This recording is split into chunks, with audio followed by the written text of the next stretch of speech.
Bhagavate Vasudevaya. Om Namo Bhagavate Vasudevaya. Narayanam Namaskritya Naram Chaiva Narottamam Devim Saraswatim Vyasam Tato Jayam Diriye Ashtaprayeshu Vadreshu Nityam Bhagavata Sevaya Bhagavati Uttam Shloke Bhaktir Bhavati Naishtiki. So continuing with the discussion on Srimad Bhagavatam, Canto 12, Chapter 2, Chapter 2, entitled The Symptoms of Kali Yuga. Text 25 onwards. Ye atita vartamana ye bhavishyanti cha parthiva te ta uddeshatah prokta vanshiya soma suryayo. Thus I have described all the kings, past, present, and future, who belong to the dynasties of the sun and the moon. Arabhya bhavato janma yavananda vishechanam etad varsha sahasram tu shatam panchadashottaram. From your birth up to the coronation of King Nanda, 1150 years will pass. So exact calculations are given. Although Shukdev Goswami previously described approximately, oh, so I got kicked out.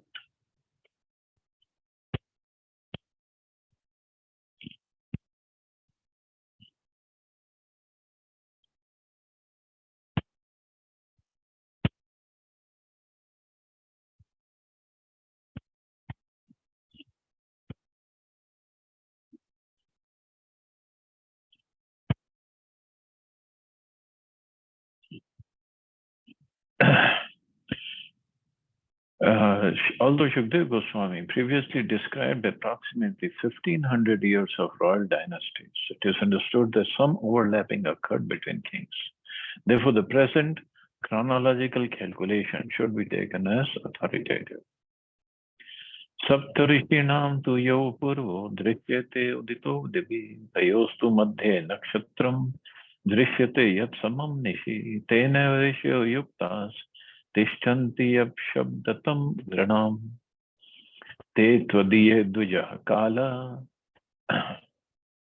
adhuna chashvita magha.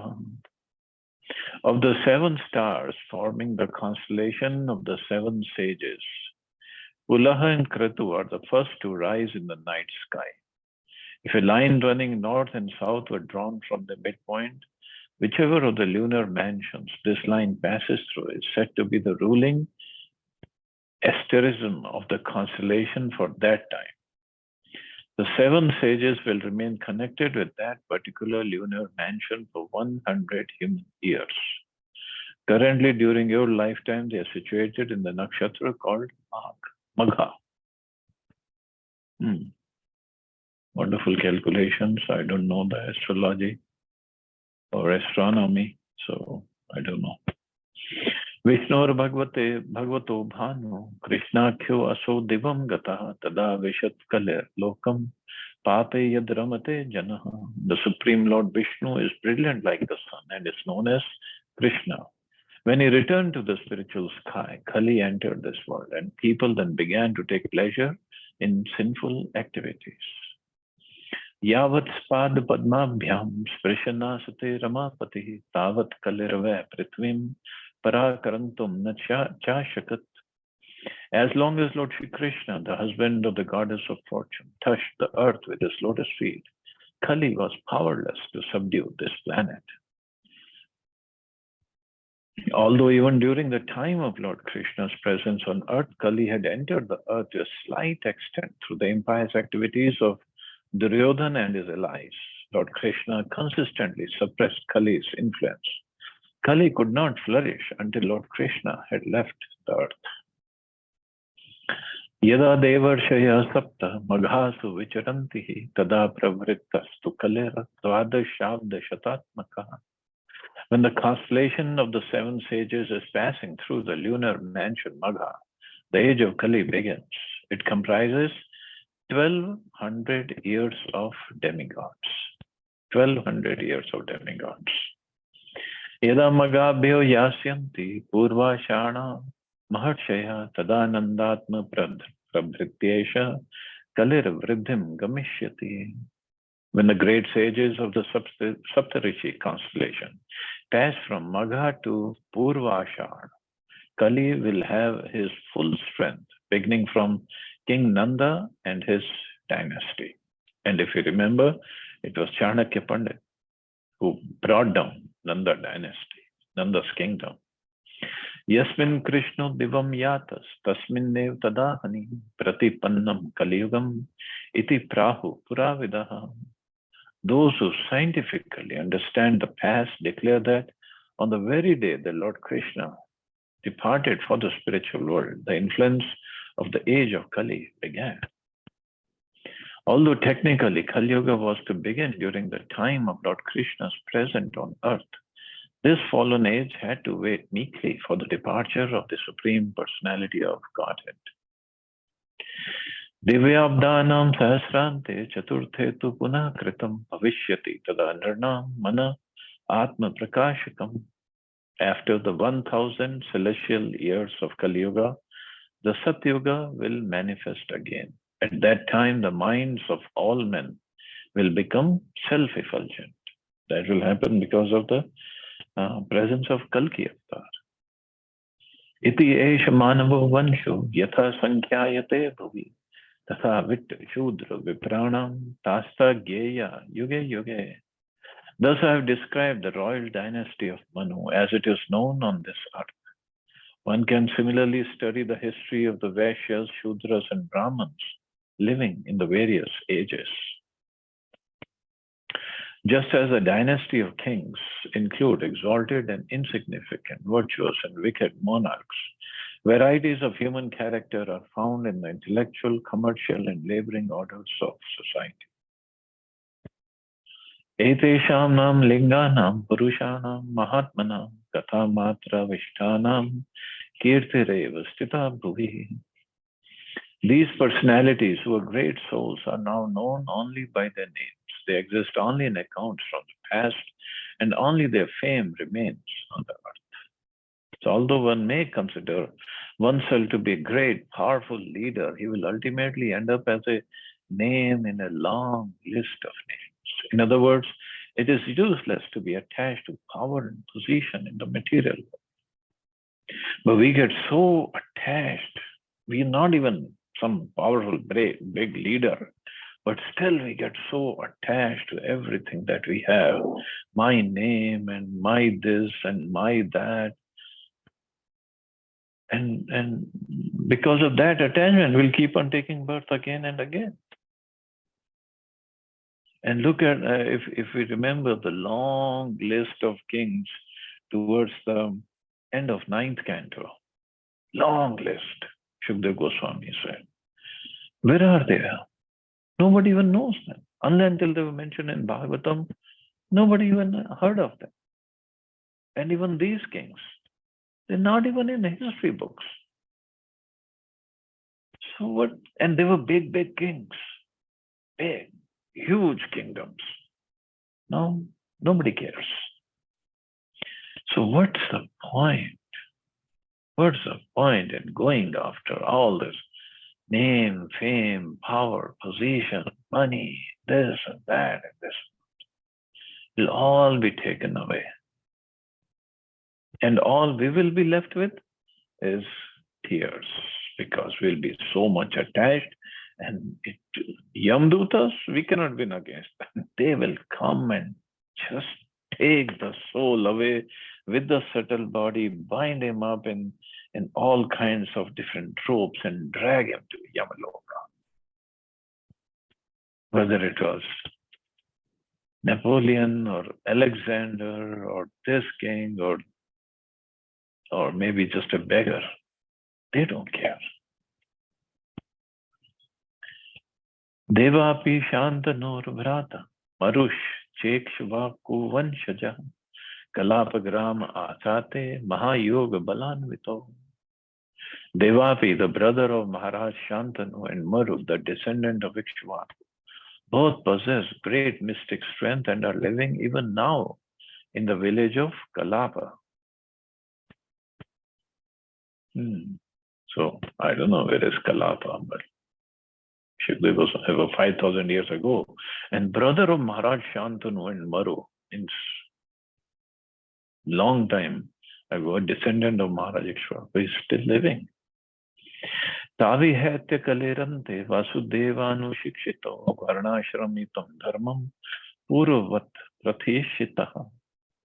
At the end of the age of Kali, these two kings, having received instructions directly from the Supreme Personality of Godhead Vasudeva, will return to human society and re-establish the eternal religion of man, characterized by the divisions of Varna and Ashram, just as it was before. So these two kings means Devapi and Maru. They both will. So according to this and the previous verse, the two great kings who will re-establish human culture after the end of Kali Yuga have already descended to the earth, where they are patiently waiting to render their devotional service to Lord Vishnu. Means they will live for 432,000 years.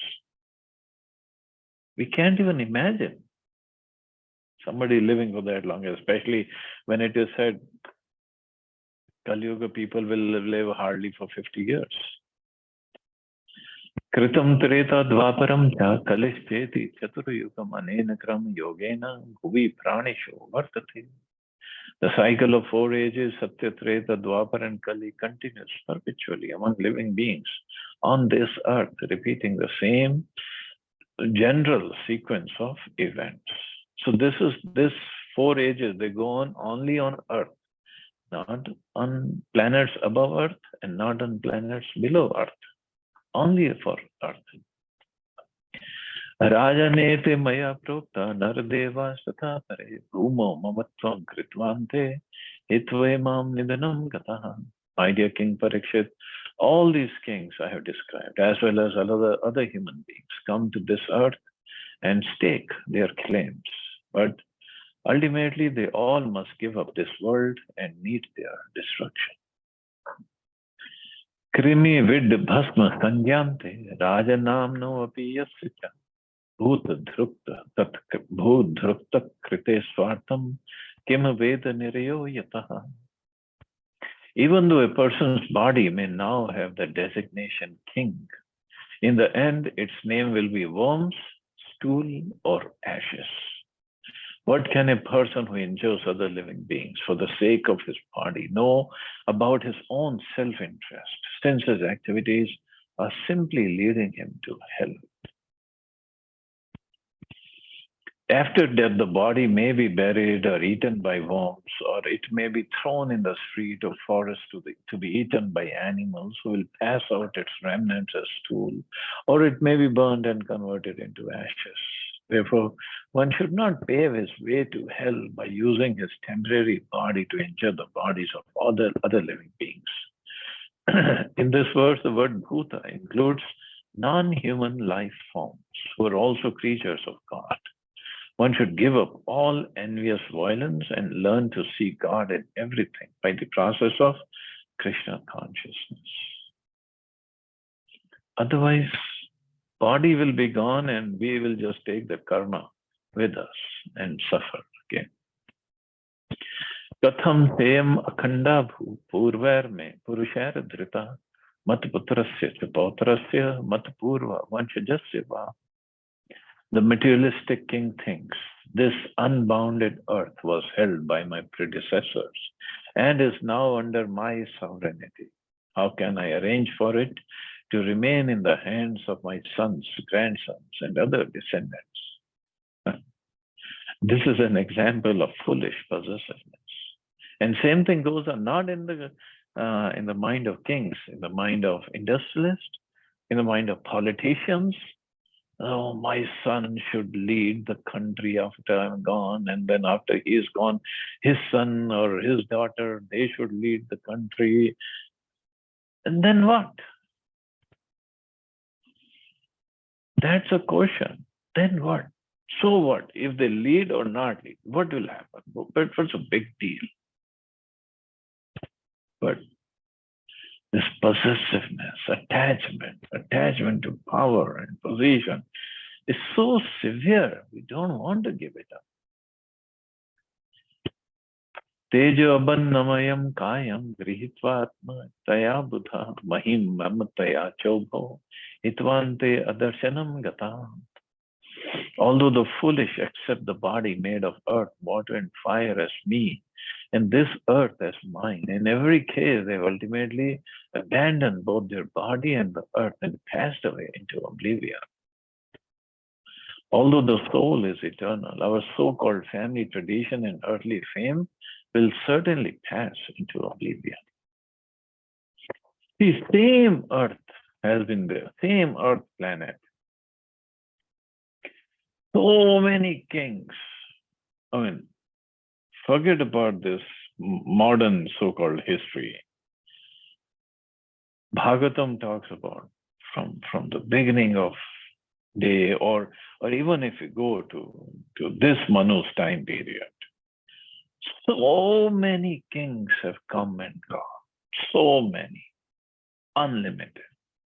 Same earth. We just create boundaries and we call this as my kingdom, that is your kingdom, and then they fight, and then the boundaries, somebody's boundary will increase, somebody's boundary will decrease, and then the new boundaries, okay, this is my kingdom, that is your kingdom, but it's the same earth. Earth is still the same. We've been just creating boundaries here and there.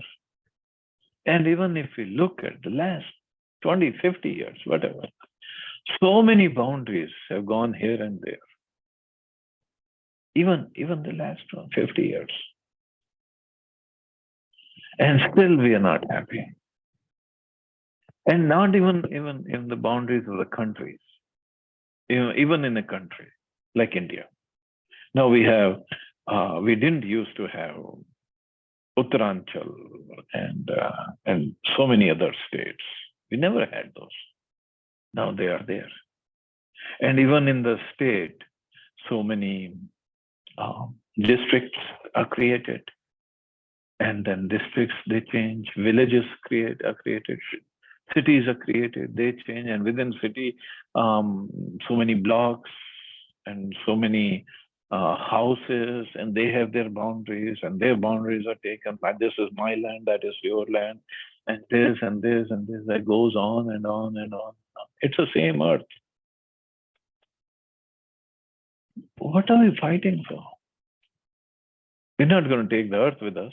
When we leave, we cannot even take this body. Forget about this body.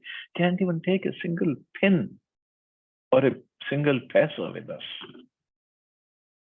But we'll still keep on fighting. Nothing is permanent in this material world. Everything is temporary. Every single thing. Today we might own a big business making crores and crores of rupees, and tomorrow it will all be taken away, maybe. Or tomorrow we'll make more money and then it will be taken. Whatever. It just keeps on changing. Why we are trying to create a permanent house in a changing world? It's just like if we buy a train ticket, say going from Delhi to Ayodhya, Vinay Dubey Prabhu was talking about Ayodhya. And in that train, we get assigned a berth. So we lie down, sit on it, and till Ayodhya comes. And if we start making a permanent house on that berth, and that I need this and that, we're going to get down in Ayodhya and just leave this place anyway. Why get so attached to it? Whatever is necessary for comfortable living, now that comfort, that level of comfort is also relative, changes from person to person. But we have just created this whole scenario, thinking, without this I cannot be happy, and without that I cannot be happy. And we just go on living like that, fighting with everybody like that. That's it. And then we just leave the body and then take up another body and another fight and another career and another family, maybe another country, who knows?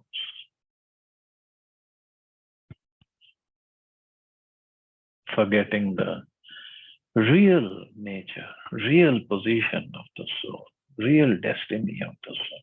That's what we are forgetting. Ye bhupatayo rajan bhunjate bhuvamo jasa kalena te krita sarve katha matra katha sucha. My dear King Parikshit, all these kings who tried to enjoy the earth by their strength were reduced by the force of time to nothing more than historical accounts. The word Rajan or king is significant in this verse. Parikshit Maharaj was preparing to give up his body and go back home, back to Godhead. And Shukdev Goswami, his most merciful spiritual master, devastated any possible attachment that he might have to the position of king by showing the ultimate insignificance of such a position.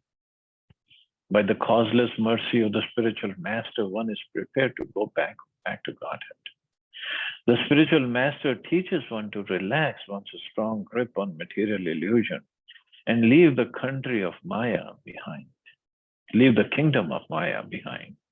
Although Shukdev Goswami speaks very bluntly within this chapter about the so-called glory of the material world, he is exhibiting the causeless mercy of the spiritual master who takes a surrendered disciple back to the kingdom of Godhead, Vaikuntha. So thus ends the purpose to 12th canto, 2nd chapter of Srimad Bhagavatam, entitled The Symptoms of Kali Yuga. We'll stop here. See anybody has any questions or comments?